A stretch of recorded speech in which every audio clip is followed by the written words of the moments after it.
Savais-tu qu'il y a des moments où balayer ta maison peut ouvrir des portes spirituelles qui ne devraient jamais s'ouvrir? Même si cela semble être une tâche ordinaire, la Bible nous montre que toutes les actions du quotidien n'échappent pas aux conséquences spirituelles. Dans l'Ecclésiaste 3:1, il est écrit « Il y a un temps pour tout, un moment pour chaque chose sous le ciel ». Ce verset bien connu révèle une vérité importante. Même les plus petits gestes doivent être faits au bon moment selon le plan de Dieu. Aujourd'hui, nous allons voir pourquoi il n'est pas toujours bon de balayer et comment le faire au mauvais moment peut entraîner des problèmes spirituels, la perte de bénédiction et même des attaques invisibles de l'ennemi. Tu t'es déjà senti mal à l'aise chez toi sans comprendre pourquoi, comme si une lourdeur flottait dans l'air malgré un espace propre et bien rangé? Ces sensations sont souvent mises sur le dos du stress, du climat ou de la fatigue. Mais parfois, elles viennent d'ailleurs, d'un désordre subtil, invisible, qui se glisse dans la maison parce qu'on a agi en dehors du temps prévu par Dieu. Balayer la nuit, par exemple. Ça paraît sans conséquence, mais spirituellement, c'est comme déplacer des choses qui devraient rester en paix. Ce n'est pas de la superstition, c'est du discernement. Depuis des siècles, bien avant nos habitudes modernes, les anciens savaient qu'il y avait un temps pour nettoyer, un temps pour se taire et un temps pour reposer l'âme. 1 Corinthiens 14:40 nous dit que tout se fasse convenablement et avec ordre. Ce n'est pas seulement pour les cultes du dimanche, c'est pour chaque aspect de notre quotidien. Notre maison n'est pas un simple lieu physique, c'est un sanctuaire, un espace où l'ordre extérieur reflète l'ordre intérieur. Et balayer quand le calme spirituel devrait régner, c'est comme semer du mouvement, là où Dieu a placé le repos. Tu vois, Dieu lui-même a créé le monde selon un rythme précis, 6 jours d'œuvre, 1 jour de repos. Il ne l'a pas fait par fatigue. Il l'a fait pour nous enseigner un principe.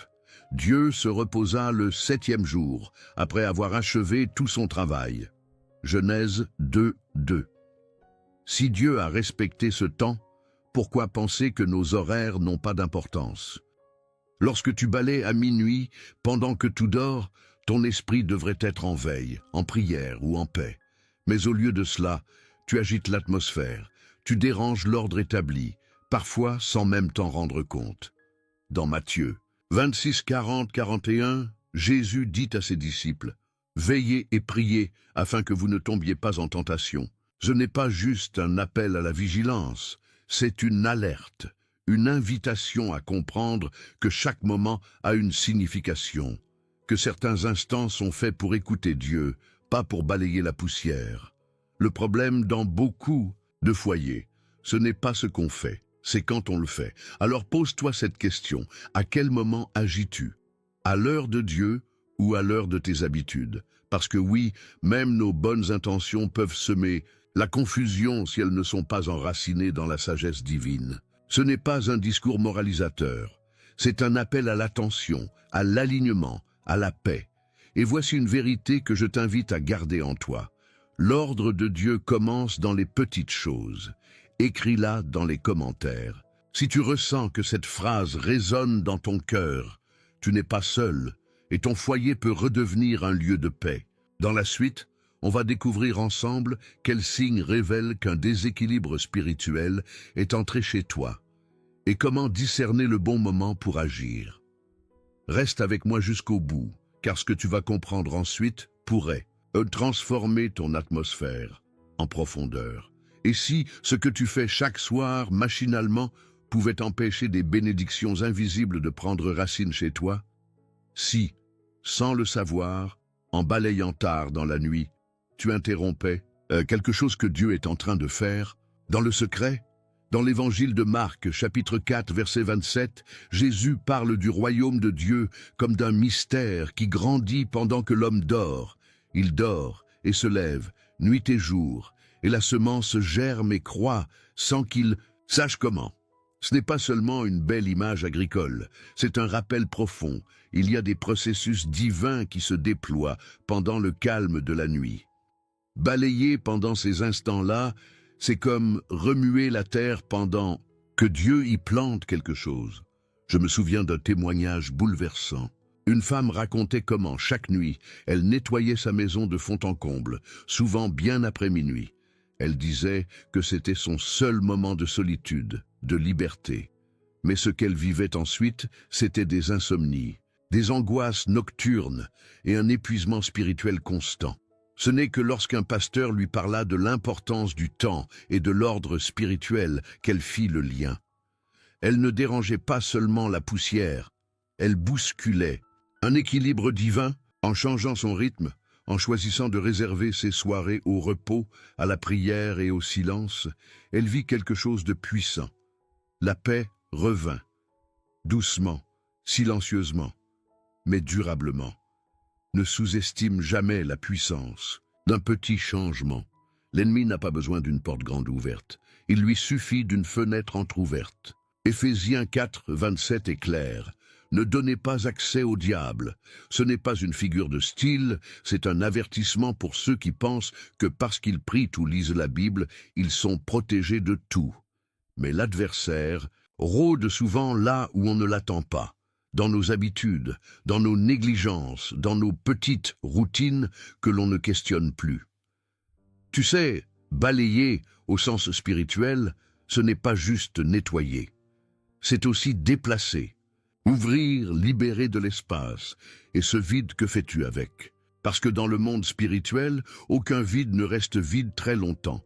Soit tu le remplis avec la présence de Dieu, soit autre chose s'en chargera. C'est pourquoi il est vital de le faire au bon moment, avec une intention claire, avec prière et discernement.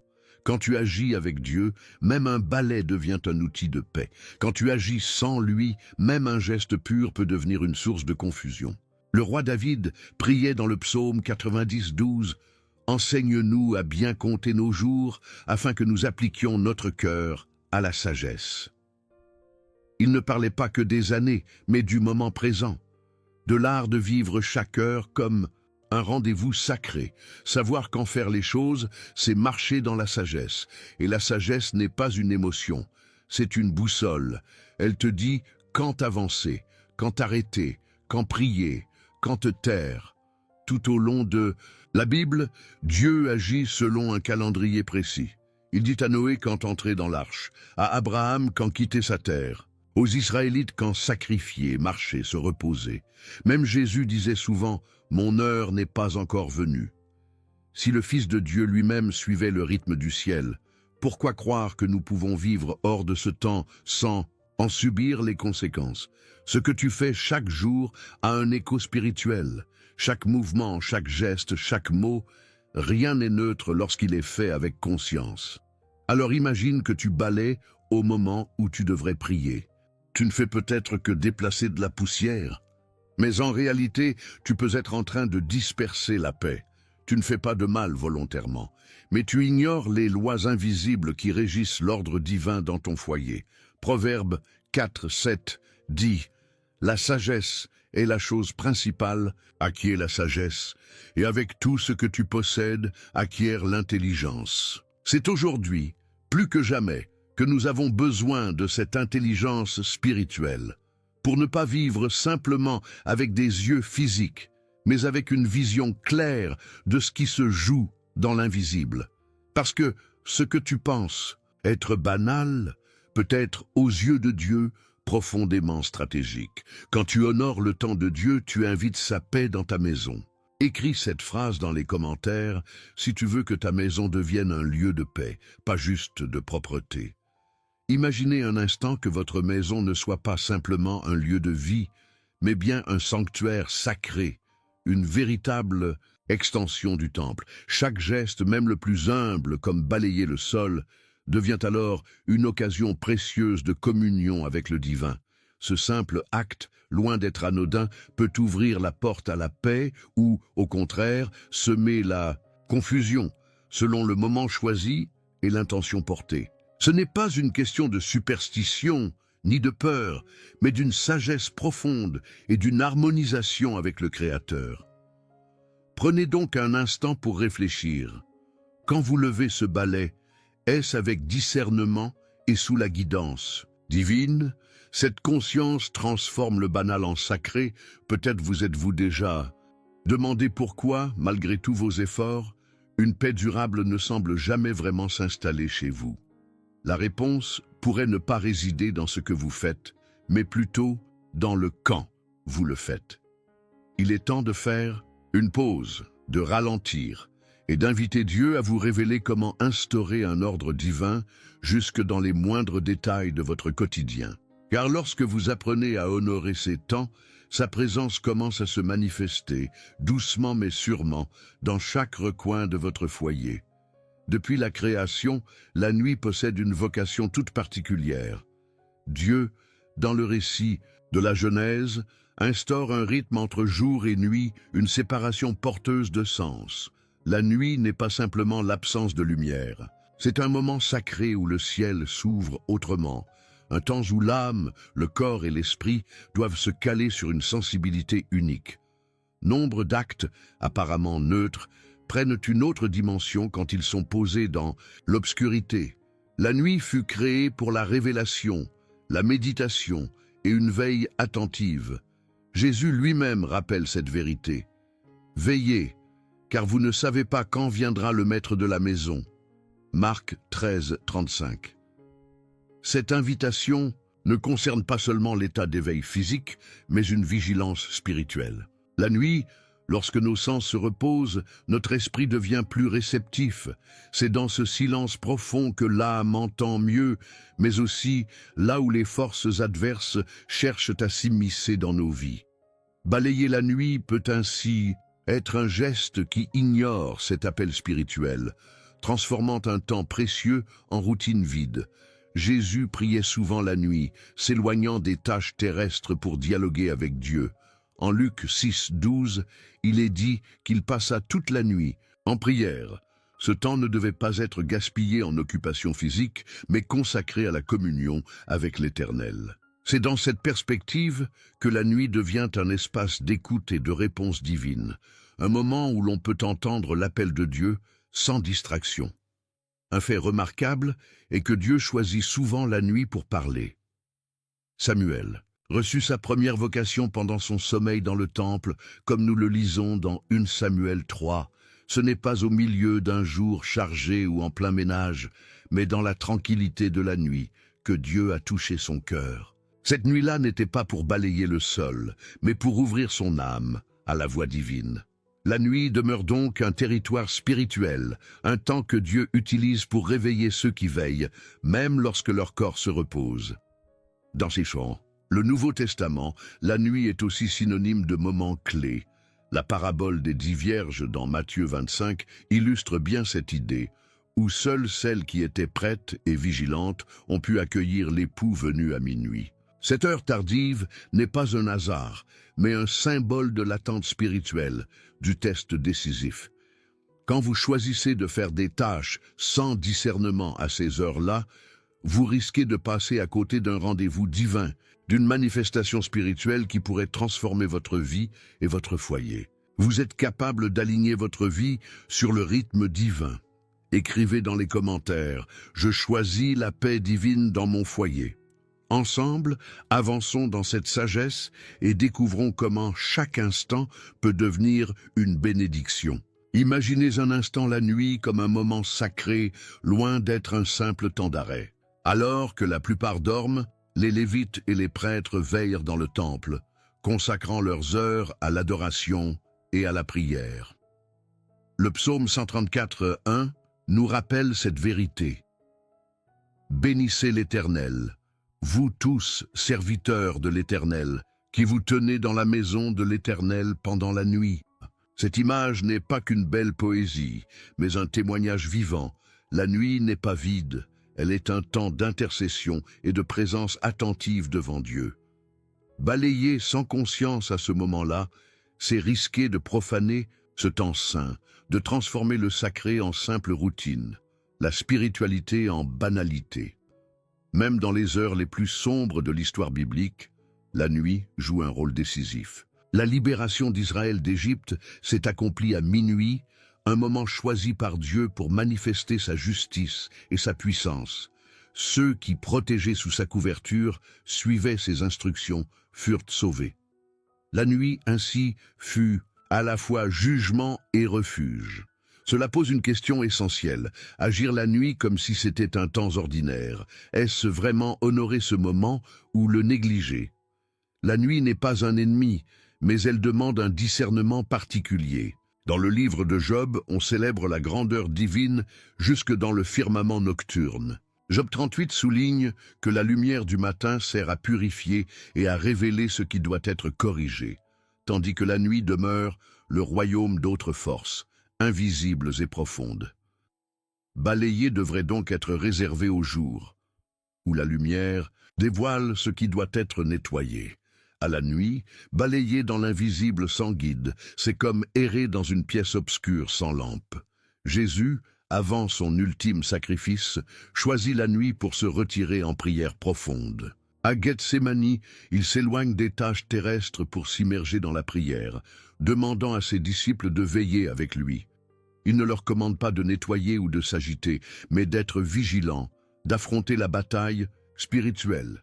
La nuit devient alors le théâtre où se prépare la rédemption du monde. Ignorer ce principe, c'est courir le risque de perdre la bénédiction contenue dans chaque temps divin. L'Ecclésiaste nous met en garde. Le cœur du sage discerne le temps et le jugement. Sans ce discernement, nous ouvrons la porte à l'erreur, à la fatigue spirituelle, à la confusion invisible. Balayer, bien qu'utile, doit se faire en respectant ce cadre, car ce n'est pas l'action elle-même qui pose problème, mais son désalignement avec le moment juste. Dieu a créé le jour et la nuit avec une sagesse infinie, pour que l'homme sache quand agir et quand se recueillir, quand parler et quand se taire. Proverbe 6, 22 nous enseigne que Dieu nous guide même dans notre sommeil, que la nuit est un temps où sa voix peut nous toucher. Remplir cette période de bruit ou d'activités inutiles peut étouffer cette voix qui cherche à nous parler. Votre maison peut devenir un reflet de cet ordre céleste. Pour habiter sous la protection divine, il faut marcher avec sagesse, en honorant la volonté de Dieu dans chaque détail, y compris la gestion du temps chez soi. Le psaume 91, 1 affirme « Celui qui habite sous l'abri du Très-Haut repose à l'ombre du Tout-Puissant ». Cette ombre protectrice ne se manifeste pas dans le désordre, mais dans l'harmonie respectueuse des temps. La nuit est un cadeau, une invitation à s'arrêter, à écouter, à prier, à veiller. C'est un espace spirituel à préserver, non un moment à remplir d'activités que le jour peut attendre. Balayer n'est pas un péché, mais le faire, au moment où l'esprit doit être en veille, c'est risquer de passer à côté d'une rencontre précieuse avec Dieu. Vous avez le pouvoir d'embrasser ce rythme divin. Dites-le dans les commentaires. Je choisis de vivre en harmonie avec le temps sacré. Rester vigilant n'est pas simplement une question d'attention superficielle, c'est un véritable défi pour le cœur et l'esprit, une sensibilité parfois dure à entretenir, surtout quand les conséquences ne se manifestent pas immédiatement. Être en alerte, ce n'est pas seulement prononcer des mots, c'est surtout poser des choix. Parfois, choisir de s'arrêter, de se reposer ou d'intervenir avec sagesse plutôt que de bouger sans but est l'acte le plus profond. Avant de prendre le balai aux heures que Dieu a réservées à la contemplation et au silence, il faut d'abord s'interroger. Suis-je en harmonie avec le rythme divin ou est-ce ma propre volonté qui me guide? Parce que respecter ces moments sacrés transforme notre maison en un lieu où la présence de Dieu peut véritablement reposer.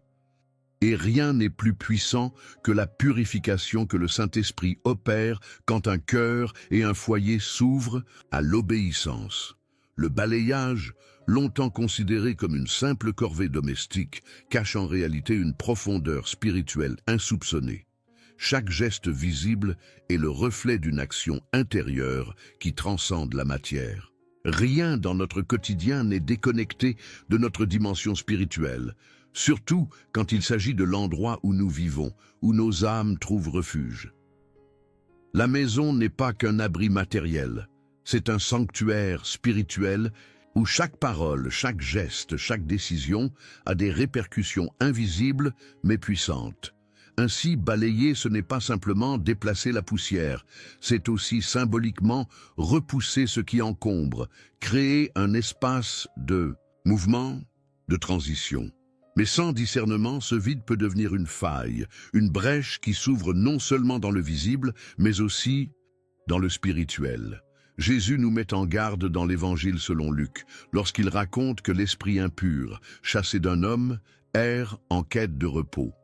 Ne le trouvant pas, il retourne dans sa maison nettoyée mais vide, pour y inviter encore 7 esprits plus mauvais. Cette histoire n'illustre pas un manque d'effort à nettoyer sa vie spirituelle. Au contraire, tout semble en ordre en surface.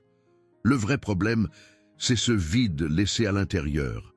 Nettoyer sans remplir, c'est offrir un terrain fertile au mal, un espace où l'obscurité peut revenir avec plus de force. En vérité, le danger ne réside pas dans l'expulsion, mais dans l'absence de remplissage spirituel, dans le fait de ne pas inviter Dieu à demeurer. Ce passage pousse à une profonde réflexion sur notre façon d'appréhender l'acte de nettoyer chez soi. À chaque fois que nous retirons ce qui est impur, que ce soit la poussière ou une influence néfaste, nous ouvrons un espace qui doit être rempli avec la prière, la louange, la parole de Dieu. Sans cela, le vide devient une invitation silencieuse pour ce qui ne vient pas du ciel. Le vide n'est jamais neutre, il est vulnérable. Depuis la Genèse, nous savons que la terre était informe et vide jusqu'à ce que l'Esprit de Dieu s'y déplace et transforme le chaos en ordre, l'obscurité en lumière. Ce mouvement divin est un principe éternel. Le vide ne devient une bénédiction que lorsqu'il est habité par la volonté de Dieu. Sinon, il se remplit de ce qui lui est contraire. Dans le cadre du foyer, ce principe prend une dimension encore plus concrète. Balayer signifie repousser ce qui est hors de place, mais si ce geste n'est pas accompagné d'une consécration, d'une invitation explicite à la présence divine, il ne reste qu'une action mécanique qui laisse derrière elle un vide dangereux. Ce n'est pas suffisant d'enlever la saleté visible, il faut aussi remplir l'invisible. Nettoyer sans inviter l'esprit, c'est ouvrir la porte aux ténèbres. Le monde spirituel fonctionne selon des lois d'autorité et d'occupation. Là où la lumière ne demeure pas, l'ombre s'installe. Jésus répète cette mise en garde dans Matthieu, rappelant que le mal ne se contente jamais d'être chassé, il cherche à revenir plus fort s'il trouve un terrain favorable. Après chaque balayage, il faut donc déclarer, proclamer, couvrir ce qui a été nettoyé. Ce n'est pas un rituel vide, mais une démarche pour aligner notre espace physique avec l'ordre spirituel voulu par Dieu. Notre maison porte bien plus que des murs et un toit. C'est un lieu sacré, un espace où la présence divine peut s'établir profondément, si nous le permettons. Une maison qui accueille la lumière de Dieu est invincible face aux ténèbres. Je vous invite à écrire dans les commentaires cette affirmation. Je choisis de remplir mon foyer de paix et de lumière divine. Vous êtes-vous déjà demandé ce qui arrive dans une maison laissée à l'abandon? La poussière s'installe, le silence devient lourd, et ce lieu, pourtant plein de souvenirs, semble perdre sa vie. Spirituellement, c'est pareil. Quand notre cœur et notre foyer sont négligés, ils deviennent vulnérables à ce que j'appelle l'esprit du vide. Ce vide attire des forces qui veulent y prendre place. Comprendre cela change notre regard sur la maison. Ce n'est plus seulement un endroit physique, mais un lieu vivant qui reflète ce que nous sommes à l'intérieur. Cette prise de conscience nous invite à être attentifs et à cultiver notre maison avec soin. Savez-vous que ce que nous faisons dans notre maison influence bien plus que nous? C'est un héritage invisible que nous laissons aux générations futures. Chaque prière, chaque bénédiction, chaque moment de paix s'imprime dans l'atmosphère. C'est comme planter une graine spirituelle qui grandira longtemps après nous. Prendre soin de son foyer devient alors un acte d'amour et de foi qui dépasse le temps. Cette pensée donne un nouveau poids à nos gestes quotidiens. Ce n'est plus une corvée, c'est un acte sacré. Parfois, malgré tous nos efforts, des conflits et des tensions persistent à la maison. Pourquoi? Parce que le nettoyage visible n'a pas été accompagné d'un vrai nettoyage du cœur. L'histoire biblique de l'esprit qui revient nous rappelle que seul un engagement profond à laisser Dieu habiter peut briser ce cycle. Il faut nourrir notre maison de prière et de parole, jour après jour, pour que la paix s'installe durablement. Ce n'est pas facile, c'est un combat, mais c'est celui qui change tout.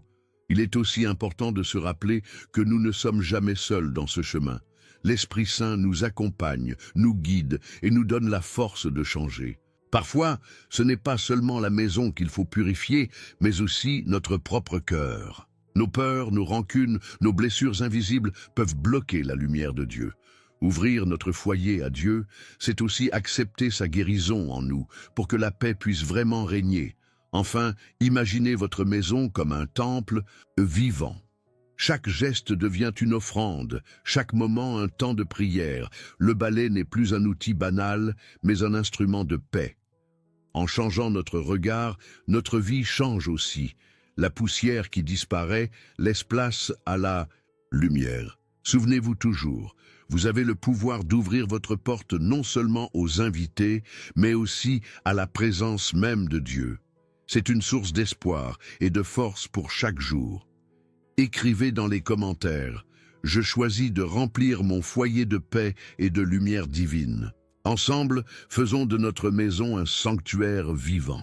Pour conclure, souvenez-vous que chaque geste dans votre maison a un impact profond. Prenez soin de votre foyer comme d'un lieu sacré où la paix de Dieu peut habiter pleinement. Si ce message vous a touché, n'hésitez pas à vous abonner à la chaîne pour ne rien manquer des prochaines vidéos et laissez un like pour montrer que vous voulez faire de votre maison un sanctuaire de lumière. À très bientôt.